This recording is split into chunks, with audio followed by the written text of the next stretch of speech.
그날도 날은 맑았다. 파란 하늘 위로 얇은 구름이 흩어졌고 파주 가막산의 바위 능선은 아무 일 없다는 듯 평온한 기세로 서 있었다. 하지만 그 절벽 아래 부패한 채 널브러진 몸 하나가 평온을 깨고 있었다. 목이 없는 시신. 어깨로부터 잘려나간 자리는 누군가 서둘러 자른 것처럼 정연하지도, 그렇다고 짐승에 의해 뜯긴 것처럼 난잡하지도 않았다.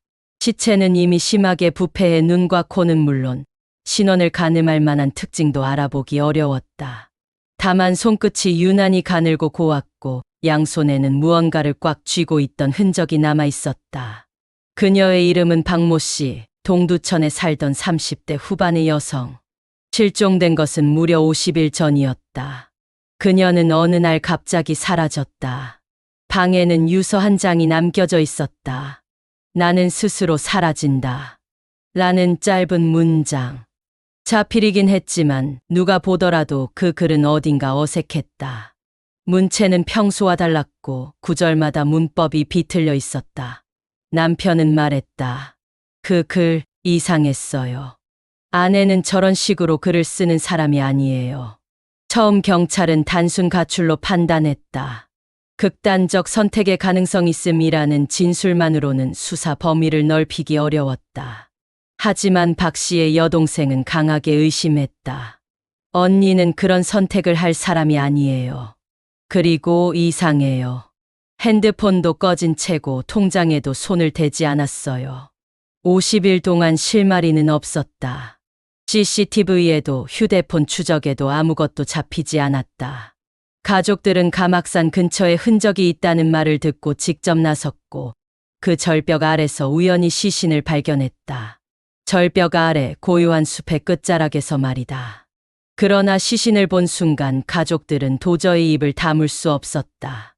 그 몸에는 머리가 없었다. 처음 경찰은 이를 공개하지 않았다. 언론에도 유족에게도 말하지 않았다.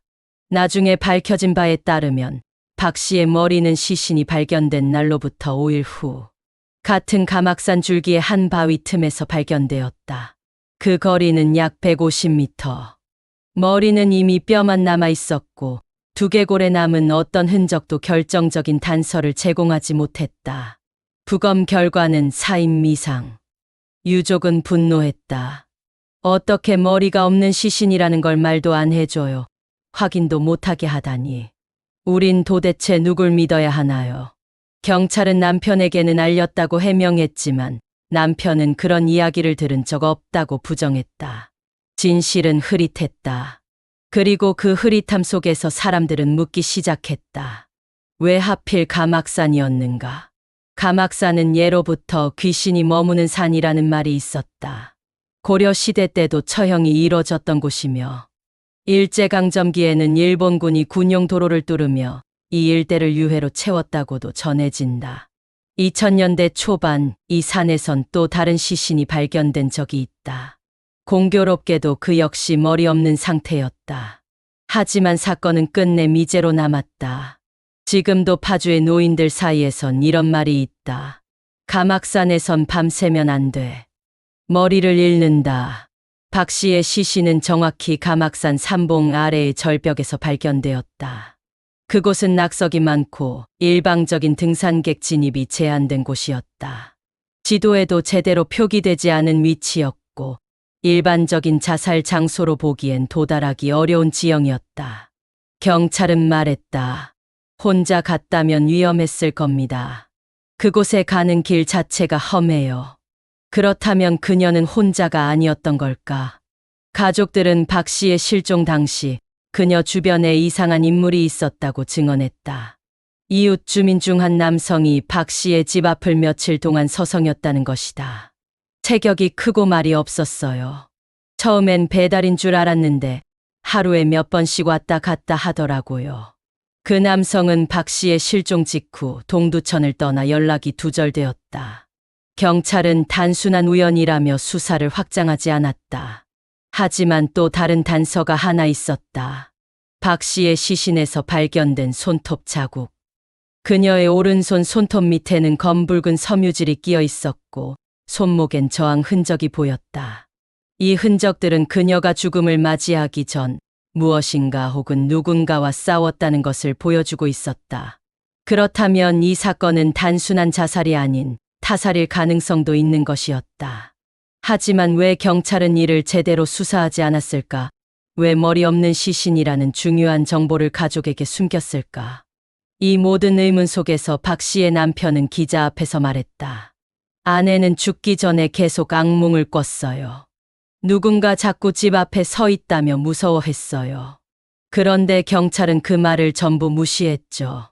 지금도 누가 지켜보는 기분입니다. 그리고 이상한 일은 그 이후로도 계속되었다. 시신이 발견된 뒤 가막산을 찾은 등산객들 사이에선 묘한 이야기가 돌았다. 사람이 없는데 계속 누가 뒤에서 따라오는 기분이 들었어요. 어떤 여자의 울음소리가 계속 들렸어요. 분명 혼자 있었는데요. 사진을 찍었는데 화면에 희미하게 머리 없는 사람 형체가 찍혔어요. 그 이야기는 어느새 온라인 커뮤니티를 통해 퍼지기 시작했고 가막산 머리 없는 여인이라는 괴담으로 자리 잡았다. 밤이 되면 가막산의 절벽 아래에 여자가 앉아 있어 고개를 떨군 채 무언가를 계속 주워 담는 것 같아. 가까이 가면 머리가 없어. 지금도 가막산 정상에서 이어지는 옛 산길을 걷다 보면 길 아래 절벽 근처엔 등산객들의 쪽지가 묶여 있다. 당신의 억울함이 밝혀지길 바랍니다. 편히 쉬세요. 진실은 언젠가 드러납니다. 그러나 진실은 여전히 어둠 속에 묻혀 있다. 누가 그녀를 그곳에 데려갔는가? 왜 그녀는 머리를 잃었는가? 그리고 그 산은 지금도 누군가를 기다리고 있는 것은 아닐까? 내용이 유익하셨다면 구독과 좋아요, 알림 설정 부탁드립니다.